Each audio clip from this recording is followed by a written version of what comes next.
So you nervous about the fight? They're scared to death. You don't look scared? Well, you ain't supposed to. Then you don't have to do it. Yeah, well, I think I do. You know, living with you, it hasn't been easy. People see me, but they think of you. Now with all this going on, this is gonna be worse than ever. It don't have to be. No, sure it does. Why? You got a lot going on, kid. Oh, what, my last name? That's the reason I got a decent job. That's the reason why people deal with me in the first place. Now I start to get a little ahead. I start to get a little something for myself, and this happens. Now I'm asking you as a favor not to go through with this, okay? This is only gonna end up bad for you, and it's gonna end up bad for me. You think I'm hurting you? Yeah, in a way you are. It's the last thing I ever wanted to do. I know that's not what you want to do, but that's just the way that it is. Don't you care what people think? Doesn't it bother you that people are making you out to be a joke and that I'm gonna be included in that? Do you think that's right? Do you? You ain't gonna believe this. But you used to fit right here. I'd hold you up and say to your mother, this kid's gonna be the best kid in the world. This kid's gonna be somebody better than anybody ever knew. And you grew up good and wonderful. It was great just watching you every day. It was like a privilege. And the time come for you to be your own man and take on the world, and you did. But somewhere along the line, you changed. You stopped being you. You let people stick a finger in your face and tell you you're no good. And when things got hard, you started looking for something to blame, like a big shadow. Let me tell you something you already know. The world ain't all sunshine and rainbows.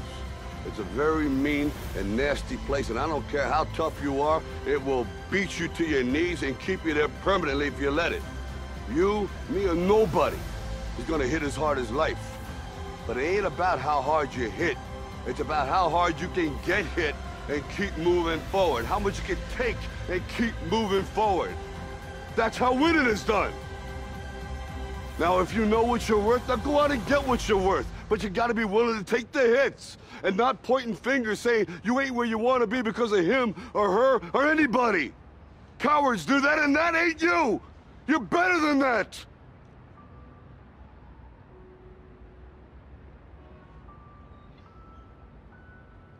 I'm always gonna love you no matter what. No matter what happens. You're my son, you're my blood. You're the best thing in my life. But until you start believing in yourself, you ain't gonna have a life.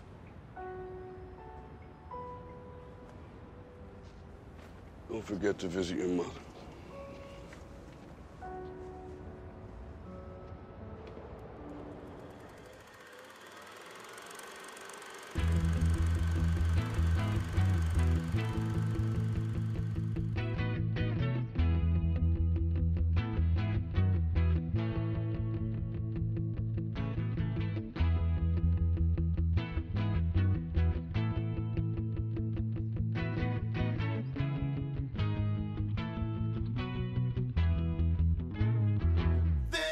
For Dad, but never getting too bad. And all the dumb things I did as a lad. And you brought me up right, read to me every night. You taught me when to run and when to fight. You taught me how to shave my face. Taught me to get smarter. And when I came in second place, you said I could try harder. For the laws you taught me to obey, the sports you taught me how to play. And because I turned out okay, every day is Father's Day. You're the boss, what more can I say?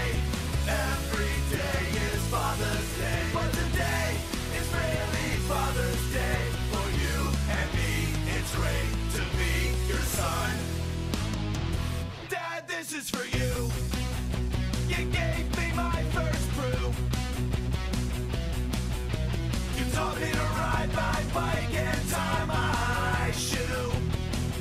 And you gave me advice. You killed spiders and mice.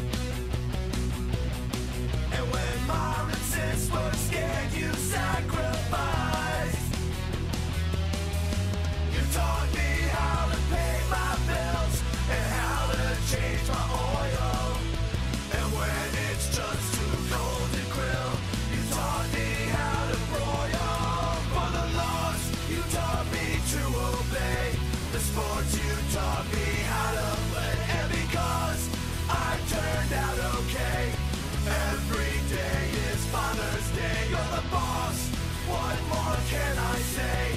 Every day is Father's Day, but today is really Father's Day. For you and me, it's great to be your son.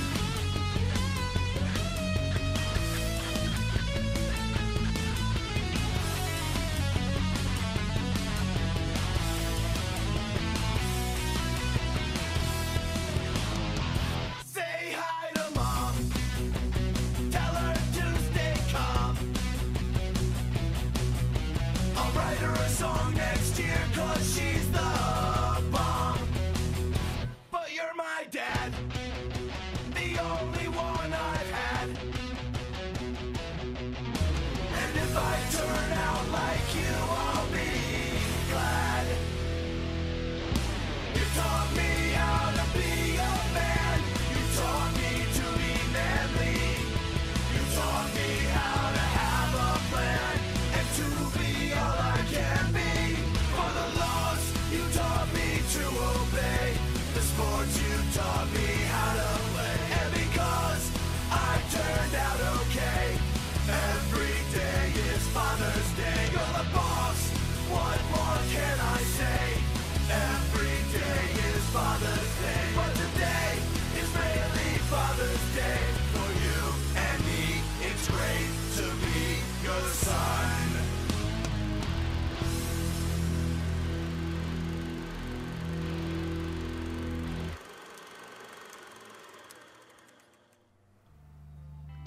Hey, let's go shoot up a school! Said no one ever after watching one of these on-screen heroes. I'm GamerGuy1991, and as you can tell, that means I was born in 1991. Which means my story involves leveling up on the films of Arnold Schwarzenegger, Bruce Willis, Chuck Norris, Mel Gibson, and Sylvester Stallone. But I also grew up in a time when most of their films were being accused of inspiring violent behavior. After Columbine, these types of films were often blamed among video games. Marilyn Manson and all other media parents assumed had something to do with the shootings. But maybe if one of those kids had seen the films we'll talk about today, then they might have felt some kind of positive parental influence, since they clearly had jack shit at home.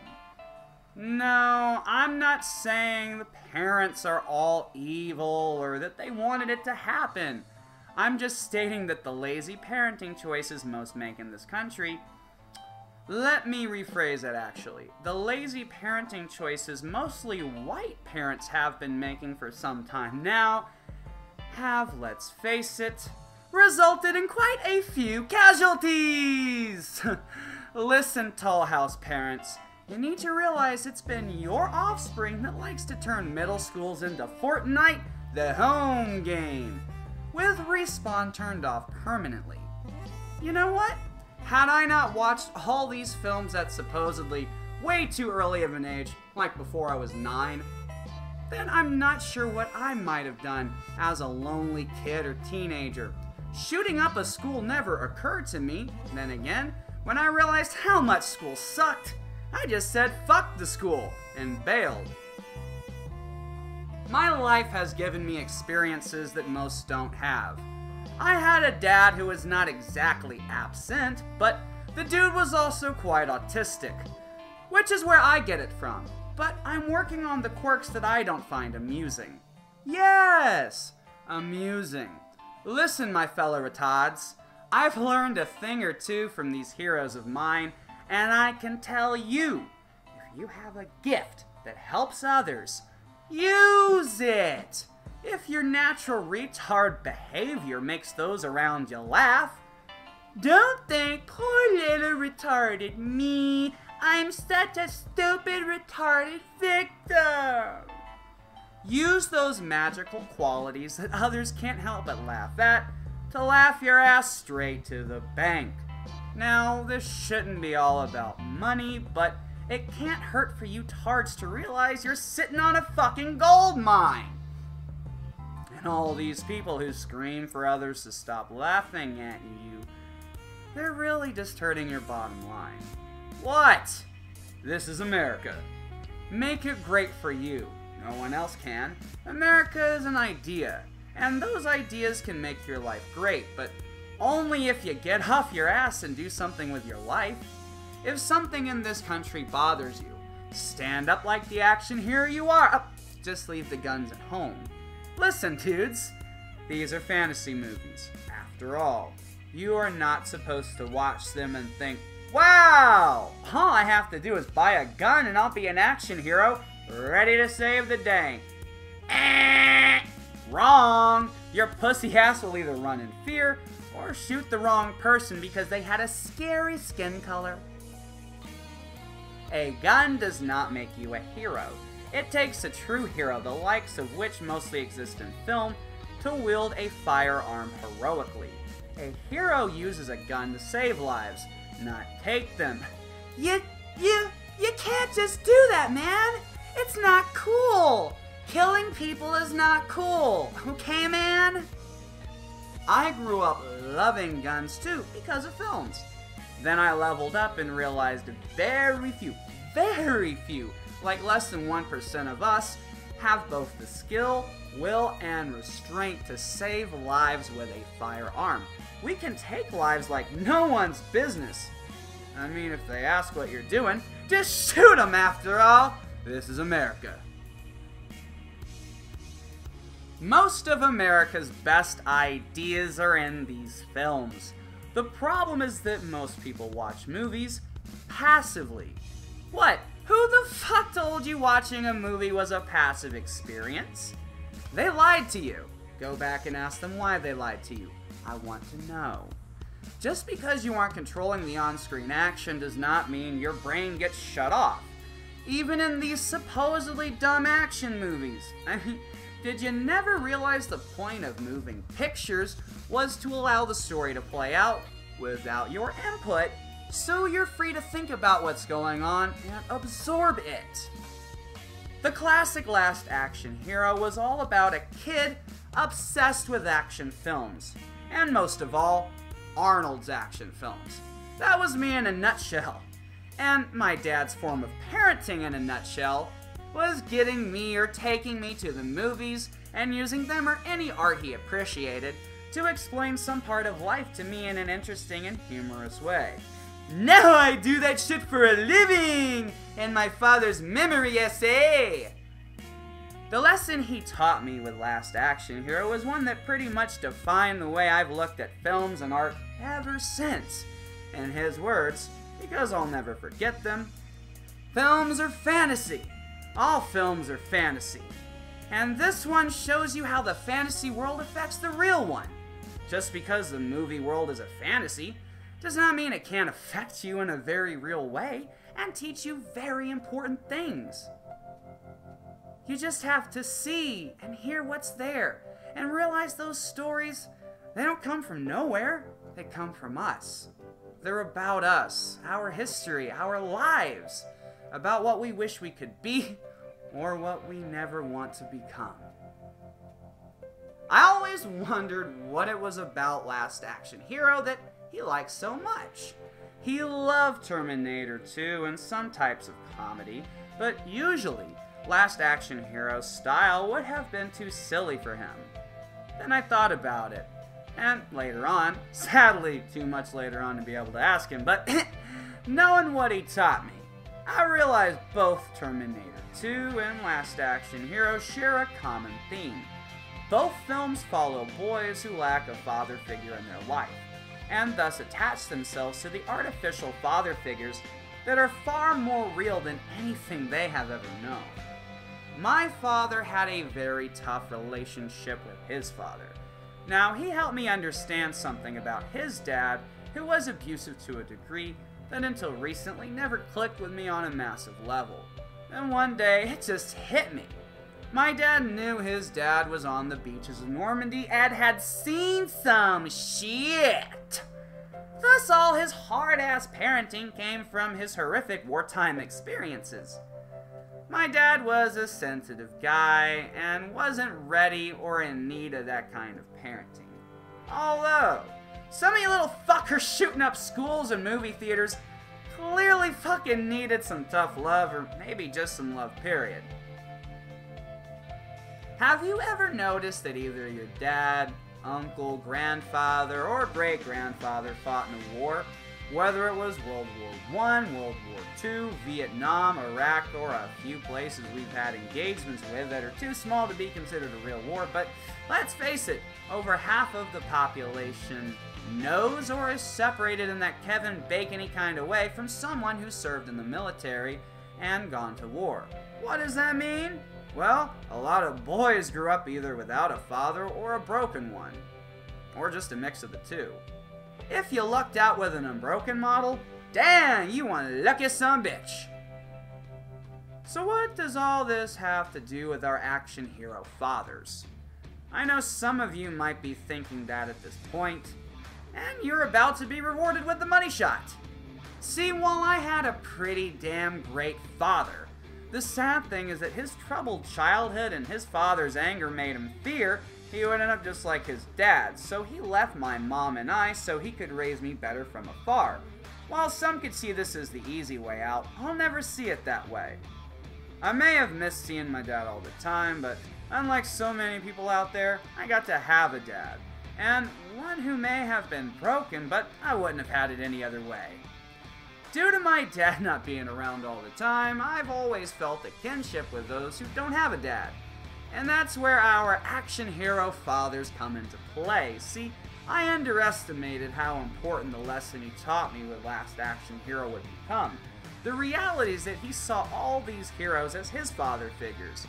He could always rely on them because they would always be 2 steps behind him, guiding him along the way. They wouldn't get mad at him when he failed. They wouldn't push him to be something he wasn't meant to be. They were there to support and encourage him to be a good, strong man. And I think deep down, that is why we all love these kinds of movies so much. We love these movies so much that we take them literally. And if the Christians have ever taught us a valuable lesson, it would be to not be like them and take art so literally that you think all there is to a story is what's on the page or screen. While our individual meanings do not have to be universal and they can simply be meaningful to us, I think it is unwise to assume that films some have labeled as over the top, too violent, or silly can teach us nothing about life. I also think it's equally unwise to take any story literally. The purpose of art is to inspire something inside of you, and you cannot find your own unique inspiration if you do not try to apply the meaning of the story to your life. You cannot apply the details of anyone's story to your life. Your pages are meant to be filled with your own details, but you can certainly find your own details by examining another story's meaning, and then finding out what that story means to your own story. Just please do not fall into the same trap as religion and assume that your meaning has to apply to someone else. Our meaning can apply to others, but if it does not, it doesn't invalidate your meaning, and your meaning does not make anyone else's any less valid. We often mistake personal truths for universal ones. And if you don't take things too seriously, then you can learn from others easily, allowing you to push forward no matter how many times you stumble. We are here to learn and to teach. But holding a gun to a person's head and ordering them to agree that your theory about the ending of Inception is the right one will only yield a false positive result. No one has to agree that Leo is still stuck in the dream world. And honestly, I think that should be an ink blot test for how hopeful a person you are. Is he out of the dream or stuck in the dream by the film's end? Those who are dead inside and suffer from the syndrome known as being a cynical and depressing dickhole nozzle will most likely see Leo stuck in a dream. And the hopeful dreamers who are gonna build a better world of tomorrow? They see Leo finally free. Of course, we're both right! Because what you see determines what you will become. Most people see action heroes running around shooting fools up and think, Oh, that's real life. As opposed to the real life lessons about strength of will, fighting on behalf of others, taking a life only to save one, and never their own. A hero never shot a bad dude because he was saving his own skin. A hero never put himself in that position. A hero is not a sword killing evil. He is a shield protecting the weak from evil. A hero teaches us ideals that we can use in our everyday life, so that every day will be a good day and we won't ever have to use an AK. We are the music makers, and we are the dreamers of